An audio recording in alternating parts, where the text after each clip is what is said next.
Hey everyone, welcome back to our channel. This is Monica and in this video I am going to explain about deadlock, its rules, reason behind it and its characteristics.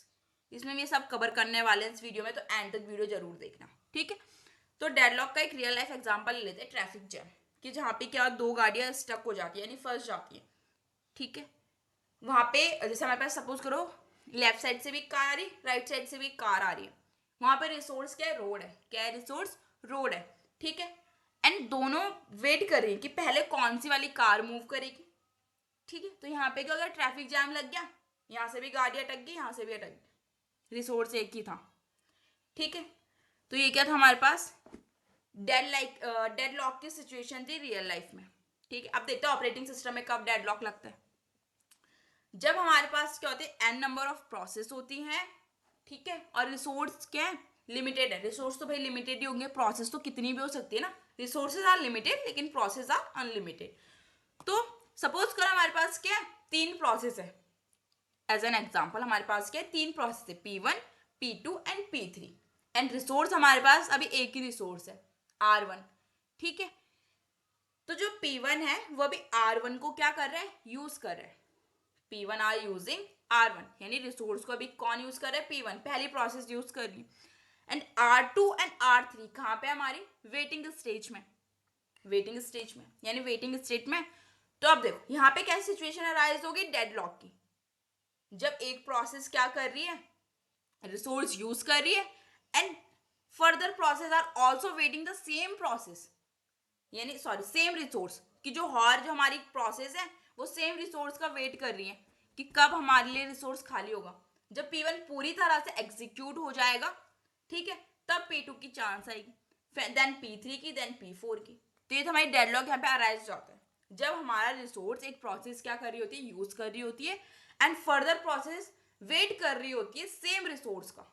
तो यहाँ पे कौन situation arise होती है? Deadlock की, ठीक है। अब बारी आती है इसके रीजन की कि कब डेडलॉक अकर होता है, रूल्स और कैरेक्टरिस्टिक्स, ठीक है। तो इन तीनों में से अगर कुछ भी पूछा जाएगा तो हमें ये चारों ही लिखने हैं, ये चारों कंडीशन मस्ट है और स्टेप बाय स्टेप ही लिखनी है, ठीक है। तो then first one is mutual exclusion. अब म्यूचुअल का मतलब क्या होता है? म्यूचुअल एक्सक्लूशन यानी एक टाइप से हम बोल सकते हैं कॉमन या म्यूचुअल अंडरस्टैंडिंग, ठीक है। ये वर्ड तो सुना होगा सबने, म्यूचुअल अंडरस्टैंडिंग। सपोज करो P1 P2 दो प्रोसेस है, रिसोर्स R1 एक रिसोर्स है हमारे पास, ठीक है। P1 अभी क्या कर रहा है? यूज कर रहा है रिसोर्स को एंड P2 को क्या करना पड़ रहा है? वेट करना पड़ रहा है। तो ये क्या म्यूचुअल अंडरस्टैंडिंग है ना दोनों प्रोसेस के बीच, कि भाई अगर वो यूज कर रहे हो उस रिसोर्स को लेकिन मेरे को भी सेम रिसोर्स चाहिए, मेरे को क्या करना पड़ेगा? वेट करना पड़ेगा। तो यहाँ पे एक टाइप से क्या है? ये एक म्यूचुअल अंडरस्टैंडिंग है, ठीक है, म्यूचुअल एक्सक्लूशन। एंड अब सेकंड हमारे पास क्या है? Hold and wait. Hold and wait it means कि जैसे हमारे पास क्या है? दो प्रोसेस हैं, P1 P2 सेम सिचुएशन, ठीक है। अब देखो जो प्रोसेस P1 है यानी जो प्रोसेस पहले आई, ठीक है, वो रिसोर्स को यूज करे, दूसरा वाला क्या कर रहा है? वेट कर रहा है। होल्ड एंड वेट, एक ने रिसोर्स होल्ड कर रखा, P1 ने रिसोर्स होल्ड कर रखा एंड P2 वेट कर रही है। तो होल्ड एंड वेट की सिचुएशन भी मस्ट है, ठीक है। The third one is no preemption, ठीक है। नॉन प्रिमिटिव वाले में क्या था कि हम जबरदस्ती डेटा को क्या नहीं कर सकते? फैच नहीं कर पा रहे थे, प्रोसेस को फैच नहीं करेंगे, ठीक है। तो इसमें भी यही है कि अगर एक प्रोसेस एक टाइम पे एक रिसोर्स को यूज कर रही है तो दूसरी प्रोसेस उसे फैच नहीं कर सकती कि भाई पहले मैं एग्जीक्यूट हो जाती हूँ तो बाद में हो जाएगी। अगर P1 पहले आई है तो P1 ही पहले उस रिसोर्स को क्या करेगा? यूज करेगा। ऐसा नहीं हो सकता कि P2 आएगी और बोलेगी कि रहने दे, तू यूज मत कर, पहले मैं ऐसे यूज कर लेती हूँ रिसोर्स को, तू बाद में यूज करना। तो यहाँ पे क्या नहीं, तो जबरदस्ती हम किसी भी प्रोसेस को फैच नहीं कर सकते रिसोर्स से, ठीक है। वो अपना पूरा कंप्लीट टाइम लेगा। The third is circular wait. Circular समझ में आ रहा है कि एक सर्कुलर में हम रिसोर्सेज का यूज कर रहे होंगे, तो इसी डायग्राम की हेल्प से समझते हैं, ठीक है। यहाँ पे दो प्रोसेस है मेरे पास, P1 एंड P2, दो रिसोर्स है R1 एंड R2, ठीक है। अब देखो पहले इन एरोज को देख लेते हैं, एरोज क्या सिंप्लीफाइज कर रहे हैं। जो एरो हमारा क्या है? प्रोसेस से रिसोर्स के बीच को डायरेक्टेड हो रखा, ठीक है। प्रोसेस से रिसोर्स के बीच में डायरेक्ट हो रहा है, डायरेक्शन कहाँ पे है, उसकी प्रोसेस से रिसोर्स के बीच में, तो इस एज को हम बोलेंगे रिक्वेस्टेड एज। क्या बोलेंगे? Requested edge. समझ में आया? दूसरा, अगर हमारा जो डायरेक्शन है, एरो की डायरेक्शन है, वो रिसोर्स टू प्रोसेस है, कहाँ पे है? रिसोर्स टू प्रोसेस, तो यहाँ पे ये कौन सी एज होगी हमारे पास? Assignment age. कौन सी एज होगी? Assignment age. ठीक है, अब देख लेते हैं डायग्राम को। P1 है, P1 ने अभी किसका यूज करी है? P1 R1 का यूज करिए, रिसोर्स 1 को यूज करिए, P1 यूज करिए, and same time, at a same time, ये इंपॉर्टेंट है, ये 3 word, at a same time.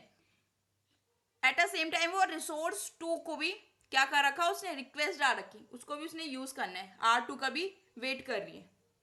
समझ में? P1 क्या कर रही है? R1 को तो यूज कर रही है, एंड R2 का क्या कर रही है? वेट कर रही है। सेम ऐसी P2 कर रही है कि वो क्या कर रही है? R2 को तो यूज कर रही है एंड R1 का वेट कर रही है। ठीक है, एक सर्कुलर में हो रहा है ये कि P1 क्या कर रही है? R1 को यूज कर रही, R2 का वेट कर रही। P2 क्या कर रहा है?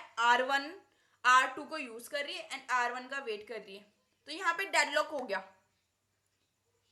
ठीक है, कि जब तक प्रोसेस क्या नहीं करती, R1 को पूरी तरह से यूज नहीं कर सकती, वो तब तक उसे रिलीज नहीं करेगी, और उसे तब तक रिलीज नहीं करेगी, एंड R2 लेकिन P2 को क्या चाहिए? R1 चाहिए।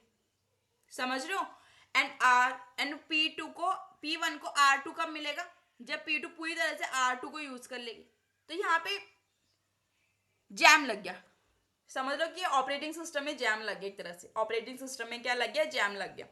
ठीक है, यहाँ पे रिसोर्स हम बात करें तो बेसिकली रिसोर्स 2 टाइप के होते हैं। ठीक है, एक होता है हमारा प्राइवेट रिसोर्स, दूसरा होता है हमारा शेयर रिसोर्सेस। तो जो हमारा प्राइवेट रिसोर्स होता है, प्राइवेट रिसोर्स का मतलब है कि, ठीक है, इट मीन्स कि वो प्राइवेट है, जैसे एक टाइम पे एक ही, नॉट शेयरेबल, शेयर नहीं करता।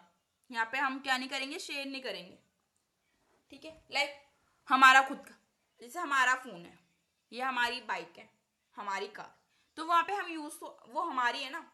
अगर हम किसी को देंगे तो हम अपनी परमिशन से देंगे, ऐसा तो नहीं कि कोई भी आके बोलेगा तू बाहर निकल मैं चलाऊंगा, ऐसी सिचुएशन तो राइज नहीं होगी। तो वो क्या है? प्राइवेट है, प्राइवेट रिसोर्सेस। ठीक है, अब आते हैं शेयर रिसोर्सेस, पब्लिक ट्रांसपोर्ट, बस वगैरह। ठीक है, ये सीट्स होती है पब्लिक ट्रांसपोर्ट, बस वगैरह में सीट होती है। ठीक है, इस सीट में मैं बैठूंगा, इस सीट में मैं बैठूंगा करके, तो वो क्या? शेयरेबल है। जो चीज शेयरेबल होती है, तो डेडलॉक कहाँ पे अराइज होता है? Deadlock can occur in share resources, जहाँ पे क्या है? शेयर रिसोर्सेज है हमारे पास। ठीक है, शेयर रिसोर्सेज सिंपल, जो रिसोर्स को हम शेयर कर सकते हैं, प्राइवेट रिसोर्सेज जो हम शेयर नहीं करते। ठीक है, तो समझ में आया डेडलॉक का कॉन्सेप्ट क्या है? डेडलॉक के रूल्स देखे, रीजन देखे, कैरेक्टरिस्टिक्स देखी हमने इस वीडियो में, और हमने देखा कि डेडलॉक कौन सा रिसोर्स के टाइम, कौन सा कब होता है। ठीक है, जब हम शेयर रिसोर्सेज का यूज कर रहे होते हैं तब डेडलॉक की सिचुएशन अराइज होती है। ठीक है, if you found this video helpful, give us a thumbs up and subscribe for more such fun explanation. Thank you.